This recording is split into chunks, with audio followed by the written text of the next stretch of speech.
Hey Thespians, today I want to talk about feedback. The reason why I want to talk about feedback is because we just finished doing a short play festival at my student theatre. So I'm just going to put my iPad down. Now at this short play festival, writers can take a piece of work that they've been working on, whether it is a new piece of work that they've never shown anyone before, or an unfinished piece of work, or just a short play that they've finished and they just want to see it performed for the very first time. And they can give it to a director, and the director directs it, and they get an idea of what their work sounds like. This is really important for new writers because sometimes you just can't quite put your finger on what your words are going to sound like on stage. So we do these short play readings. They work in a capacity that every writer submits a script, and then that script is assigned to a director, whether or not the writer specifically requests that a specific director take on their script, or if it's just done randomly by the curator of the entire event. This is a really good example for also new directors to come in and direct a piece of work that doesn't have to be done perfectly for an actual show. It's just the idea of letting new writers and new directors collaborate to make an idea of how they can help their ideas grow. It's a really wonderful program that we do at my student theatre, and really helps young writers and young directors get the confidence to continue making their work. Because of this, because it's so much about evolving and growing as artists, at the end of every play reading we do a series of forums. What this means is that basically the audience just sit there and give feedback to the writers and the audience, to the writers and the directors about how they felt that the play worked and didn't work. Play, dance piece, whatever it is that has been submitted. Mainly it's plays for this event, and for other events we do other things. Now these forums have been a really interesting point of call for me for the past week. I went to 3 of them over the course of the entire festival, and there's another one tonight, which unfortunately I won't be able to attend. And what I noticed at these forums is that it's a really difficult thing to do is give feedback. Giving feedback seems to be a really difficult action for a lot of people, including myself, and I've had 3 different classes on feedback in my course. About 3 of them have focused on it in some way, and I still don't like doing it because it's a really difficult thing to do. When you go see a play, you tend to have an opinion of it. You see some piece of theatre and you have a reaction. For example, we're now doing our 5 words for every show that we see, which I think is a really good idea.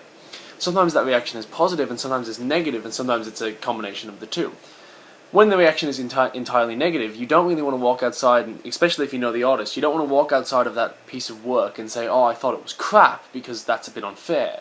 So a lot of the time what we do is we walk outside and we say something that we don't really mean. We say a piece of feedback like, oh, it was really good, I really enjoyed it, kind of thing, and it kind of means nothing. We just give this vapid feedback that doesn't help the artist in any way. In these situations, it's not helpful for new artists to hear that, but also it's not helpful for new artists to hear that they think that their work is crap, and so rarely is new work crap, it's so rarely bad, it's just still evolving. As such, I think it's really important as artists that we develop ways of giving feedback that isn't just really simple vapid comments like, I thought it was really good, or I thought it was really bad. These words aren't helpful to us as artists and don't help our work grow in any way. For example, I personally try to give feedback by questioning. It's very important when we make work to question what we're doing as much as physically possible, so that we know that what we're doing is exactly what we want to achieve. Therefore, when someone gives me an answer to a question that I ask after a piece of work, when I say, hey, why did you do this? And they say, oh, I just kind of felt like it. Well, that is an okay answer, and it's totally alright to work in that way. I do like to provoke and push my friends as artists to answer those questions in a more profound way. Simply ask why as much as possible. So in these forums, as much as possible, I tried to ask why the writers and directors had done certain things, and why they had taken certain approaches to directing these texts. And again, in hindsight, some of my friends asked me the same questions for the piece that I directed. It's really helpful as an artist to be asked why, and I think it's really important when we're giving feedback to ask why as much as possible. It is the most useful kind of feedback, in my opinion, that we can give, and much more useful than simply hearing that your play was good. As good as that feels, it's not thoroughly helpful in our evolution as artists. But of course that's really difficult to do. You don't know how to give the right kind of feedback when you want to give feedback. For example, the most natural form of giving feedback is to give personal stories of how you related to the play, which are helpful to some degree, but not to a particularly large one. For example, again, in this play reading, there was a play that my friend wrote, which was about a funeral.